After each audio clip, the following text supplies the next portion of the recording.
শিমলাগুৰি আৰক্ষীৰ জালত 3 কুখ্যাত গৰু চোৰ। বৰপেটা উত্তৰ সমীপৱৰ্তী বাক্সাৰ শিমলাগুৰি আৰক্ষীৰ বৃহৎ সফলতা। আৰক্ষীৰ জালত 3 গৰু চোৰ, বাহন জব্দ। বৰপেটা উত্তৰ সমীপৱৰ্তী বাক্সা জিলাৰ শিমলাগুৰি আৰক্ষীৰ প্ৰভাৱ চুকান্তগত অঞ্চলত গৰু চোৰৰ বিৰুদ্ধে আৰক্ষীয়ে বৃহৎ সফলতা লাভ কৰিছে। শিমলাগুৰি আৰক্ষী প্ৰহৰা চকীৰ এটি বৃহৎ আৰক্ষীৰ দলে গোপন সূত্ৰৰ পমখেদি অভিযান চলাই 3জনকৈ কুখ্যাত চোৰক আটক কৰিবলৈ সক্ষম হয়। আৰক্ষীৰ জালৰ পৰা চোৰকেইটা ক্ৰমে ইনচান আকন্দ, মিনহাজ আলী মণ্ডল আৰু মফিদুল আলী বুলি চিনাক্ত কৰা হৈছে। দীৰ্ঘদিন ধৰি অঞ্চলটোত গৰু চুৰি কাৰ্যৰ সৈতে জড়িত থকাৰ অভিযোগ আছিল ধৃত লোককেইজন বিৰুদ্ধে।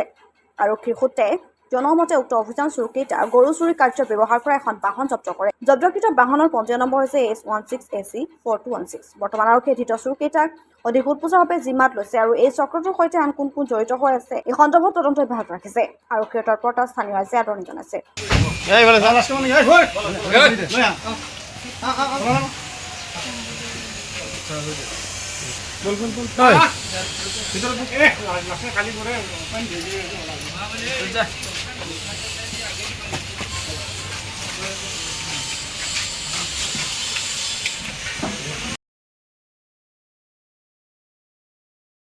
আমাৰ বাক্সা জিলাৰ অন্তৰ্গত আমাৰ চিমলাগুৰি আৰক্ষী চকীৰ ভাৰপ্ৰাপ্ত বিষয়াৰ জৰিয়তে যে আজি গো ধন সৰবৰাহকাৰী 3জনক আটক কৰে আৰু আমি এইটো ভাবিবলৈ বাধ্য হৈছোঁ যে এই 2 দিন মূৰে মূৰে আমাৰ এই গৰু চোৰবিলাক ধৰা পৰি আছে। কিছুদিন আগতে সৰভোগত ধৰা পৰিছিল, আপোনালোকে অৱগত আছে।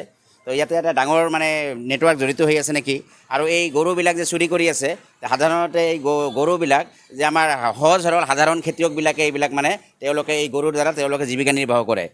এই ধৰণৰ দুখীয়া পৰিয়ালৰ পৰা যে গৰুবিলাক যে নোহোৱা হৈ আছে, আমাৰ অঞ্চলতো হৈছিল কিছুদিন পূৰ্বে। এইটো এটা ভাবিবলগীয়া কথা। আমি বিচাৰিম যে এই ধৰণৰ যিবিলাক অপশক্তি আছে, সৰবৰাহকাৰীৰ লগত আন্তঃৰাষ্ট্ৰীয় চক্ৰ জড়িত হৈ আছে বুলি আমি ভাবোঁ। আমি কিছুদিন পূৰ্বে আমাৰ ভাৰতবৰ্ষৰ বিভিন্ন ৰাজহুৱা চক্ৰ বিষয়াৰ জৰিয়তে আমাৰ দেশৰ প্ৰধানমন্ত্ৰী ৰাষ্ট্ৰপতিলৈ আমি এটা স্মাৰক পত্ৰ প্ৰদান কৰিছোঁ, য'ত কোৱা হৈছে যে আমাৰ এই গোধন, এই গৰুৰ ওপৰত গৰুক ৰাষ্ট্ৰীয় পশু হিচাপে আখ্যা দিব লাগে আৰু কাউ প্ৰটেকশ্যন বিল আনিব লাগে। গৰুৰ নিৰাপত্তাৰ কাৰণে এটা কঠোৰ আইন আমাৰ চৰকাৰে প্ৰণয়ন কৰিব লাগে।